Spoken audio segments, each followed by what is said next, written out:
What's up guys, my name is Ace, and today I wanted to catch up on some of the news that we've been getting over the past few days. I have been away from home for a little bit at a secret event that I can't really talk about till later this week, and as a result, I'm a little bit behind on this news and sharing this news with you guys and talking about my opinions on it. So we are going to be talking about microtransactions as well as the progression system. They have all been laid out for us in the Activision blog, so I will of course leave the original sources to those in the description down below.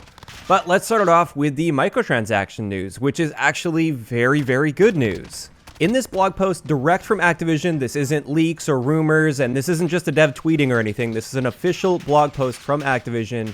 They mentioned that they are introducing a battle pass system, not a loot box system with Modern Warfare. So that is confirmed, and that's really good news. I don't mind battle pass systems at all because you see exactly what you're getting out of your money, and there's no gambling or anything involved whatsoever, which is great. Also, another really good thing with this post is all functional content that has an impact on game balance, such as base weapons and attachments, can be unlocked simply by playing the game. This is also incredible news. For those people wondering what they mean by base weapons, there are also weapon variants in this game called blueprints, and these aren't statistically different whatsoever. They just have a preset loadout of attachments on those, but they are the same attachments you can get without the blueprint. They're just saved onto one gun, and they will have cosmetic changes applied to them.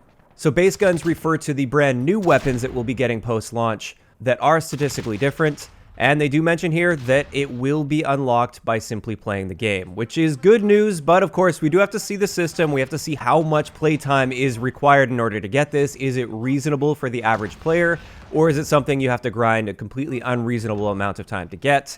We will find out about that. But at least it looks like we won't be gambling for him, which is great. Also, they did mention that with the Battle Pass system, players will be able to earn Cod Points by playing the game. And this is something we've seen in many other Battle Passes, like Fortnite, for instance.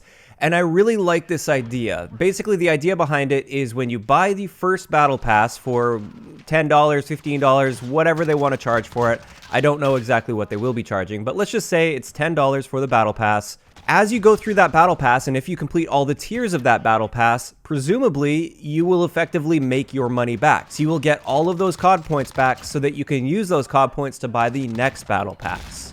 Now, I'm hoping that's going to be the case. I hope you actually earn that amount of COD points. So if you wanted to and you didn't want to spend COD points on anything but the tiers, as long as you're playing the game consistently, you only have to buy one battle pass and you can continue through with all of the other battle passes. I don't know if they're going to do that exact system or if they're going to make it so it's purposely you earn like just about enough for the next battle pass, but not quite enough, so you have to buy more COD points. But in either case, it is good to see that we will be able to earn COD points, and it will at least be easier to get the next battle pass, and you won't have to spend as much money on that, or maybe any at all. Also with the Battle Pass, there will be a free stream and a premium stream, which is, again, something that we're used to with Battle Pass systems. If you don't want to pay for the premium stream, then you don't really get a whole lot out of the Battle Pass content, but you can still play through and unlock a few things here and there. But all of the good stuff will presumably be in the premium stream, and you're probably going to want to spend your money on that if you want all of that cosmetic content. There was also mention in this blog post of an in-game store, and it does say that the Battle Pass and the in-game store will feature a variety of cosmetic content that does not impact game balance. So that's good to see. That's not too surprising. It's just like Black Ops 4 Shop, for instance, where it is all purely cosmetic and you can just directly buy things if you would like to. They also went on to say that the Battle Pass system won't be launching with the game, so there won't be a Battle Pass on day one. They're going to wait a little bit after launch before we see the first Battle Pass, and that'll give people time to work through the initial ranks and everything and get a good feel for the game before we get into a Battle Pass style system. Now, the most important part of this entire post was this paragraph here that says, understandably, there are still questions about how the economy will evolve throughout the post-launch live seasons. We recognize this will take time to fully demonstrate. Please know we are committed to delivering a fair system guided by the principles we've outlined here, and will continue to monitor feedback and player engagement to help us achieve that goal. This to me is an extremely important statement within this blog post. Because in the past, we have seen plenty of statements, typically from developers, not typically from the official Activision blog, but from developers, they will say like, oh, the supply drops are going to be cosmetic only within the launch window. Or with Black Ops 4, for instance, they said there will be no supply drops at launch. And those were absolutely true, but the big question is what happens after the launch window? And that's the same story with this. We've got this blog post, things are looking really good, and I have always expected that they would have a very fair system at launch because they want to attract as many sales as possible. possible early on. The thing that's always concerned me, and still does to an extent even after this blog post, is what happens 4 months down the road or 6 months down the road. Is it still going to be a fair system for everybody? Or are they going to completely shift their focus and try to squeeze as much money out of us as possible while implementing completely unfair systems for those that are unable or unwilling to spend money on their systems? So while of course that could still happen this year, and I'm not going to take their word for it 100% because we have been burned in the past, this final statement they made here and the fact that all of this was laid out in the official Activision blog does make me feel quite a bit better going into Modern Warfare. Again, there is still some skepticism. I'm not trusting them blindly with this, but this is sounding pretty good. And based on what I've heard as well, it seems like Activision themselves have realized that their image has gone downhill significantly with all the microtransactions in their games. And it seems like this is actually going to be a company-wide shift where they're going to cut back on this and try to rebuild their image a little bit and regain the trust of their communities within their games. So after this post, I am feeling quite optimistic about this, but at the same time, actions speak louder than words, and we're just going to see how they end up following through with this and if they end up following through with what they've laid out here. I also want to point out that at the beginning with these battle passes, it's sounding quite good, and based on what we've seen so far, I fully support this system. Think of the fact that we don't have a season pass anymore, so we're saving $50 or $60 there. All maps are going to be free for everybody, and all platforms get those maps at the same time, with the exception of survival. And as a result, I'm absolutely going to support this system. That's exactly the type of thing we've been asking for. We know exactly what we're getting out of our money. There's no loot boxes. It looks like functional content will be unlocked through gameplay alone.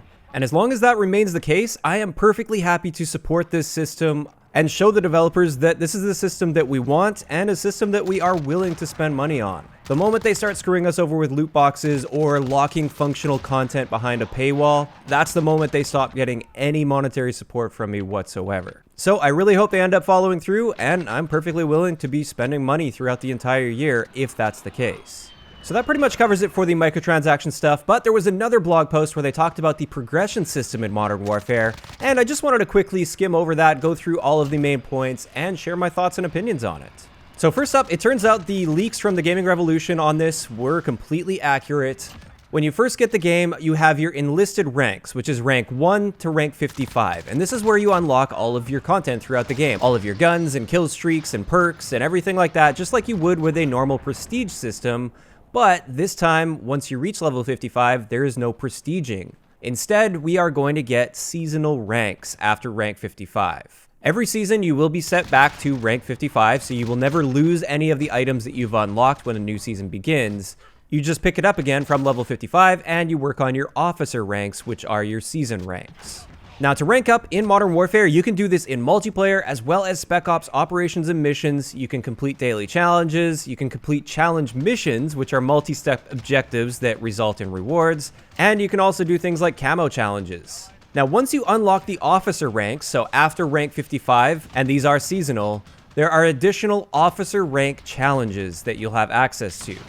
And with these officer ranks, you go through them normally by earning XP in the game, but each time you level up, you get a special officer challenge. And these are kind of similar to daily challenges, and these objectives will reward you with plenty of XP upon completion, and also give you a special seasonal ribbon. If you earn 10 ribbons in a season, you will get a special season emblem. And then with that season emblem that you have, for every additional 10 ribbons that you earn within that season, that emblem will evolve into a better version of the emblem. And if you collect all 100 ribbons for that season, so there will be 100 ranks per season, then you will get an animated version of the emblem, and that serves as proof of getting the ultimate achievement for that season. Also, when you reach that maximum officer rank, you will get a cosmetic weapon blueprint, as well as when you first start off the officer rank, you will also get one of those blueprint variants.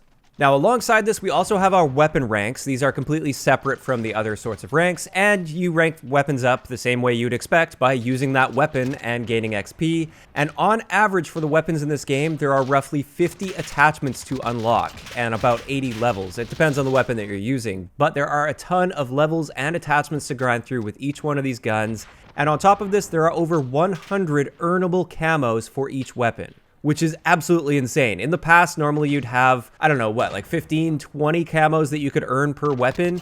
This time, it's going to be 100 earnable camos, So it looks like there's going to be a lot of grinding to do, and that makes me really happy. I'm actually somebody that typically tries to hold myself back from completing dark matter too early because I don't want to get burnt out on the game. I want to save that challenge for a little bit later when things start to get stale. This time around, I think if I'm actively grinding through all of this stuff, it's still going to take me many, many months, which is really good news. I really like a grind. Also, with the seasonal ranks instead of prestiging, I'm really open to this, and I'm actually quite excited to see something new here. Also, the idea of having these ribbons where you have to actually complete 100 challenges per season to get these ribbons, that sounds like an exciting sort of a grind for me. I'm really looking forward to those as well. However, I did bring this concern up before, and I still have this concern to an extent. What happens once you get all of those ribbons for a season and basically you've beat the season? There's no more ranking up to do, there's no more ribbon challenges to unlock. What happens at that point? What is there to keep me around and really keep me interested in grinding after that point? That's something where with the prestige system, you're always ranking up in the background, no matter what. Whereas with this, once you unlock all of those ribbons, you've beat the season. So any time you put into the game after that, that's not giving you an even better ribbon or anything like that. And you're just going to be set back to the officer rank 1 anyways for the beginning of the next season. So why would you continue grinding beyond that? And that concerns me a little bit. Of course, we don't know how long it's going to take to actually get these ribbons, and if it's something that is reasonably achievable for the average player, or if it really is something that is going to take a ton of grinding in order to get that maximum ribbon rank. We'll just have to wait and see on that one, but I do have a bit of a concern when it comes to that. Aside from that though, like I said, I am really excited to try something completely new. I feel like the prestige system is very dated in Call of Duty, and I'm looking forward to seeing this. And with that, that's where I wanted to ask you guys. First off, what do you guys think about the microtransaction announcement for Modern Warfare, where loot boxes are not coming to the game? Instead, they're going to have battle passes, and they also made that statement at the end that they are committed to keeping this up throughout the year. Does this make you more optimistic for the game, or have you just lost all trust completely and you fully expect them to still screw us over at some point in the life cycle of this game? On top of that, what do you guys think about the new ranking system where it's seasonal ranks and you have all these ribbons that you can unlock through the season to really show off that you've completed that season? And what are your thoughts on having 100 different earnable camos per weapon? Just let me know everything you're thinking about this in the comment section down below. If you enjoyed the video, a like rating is always appreciated, and don't forget to subscribe for more if you haven't already. I'll talk to you guys next time.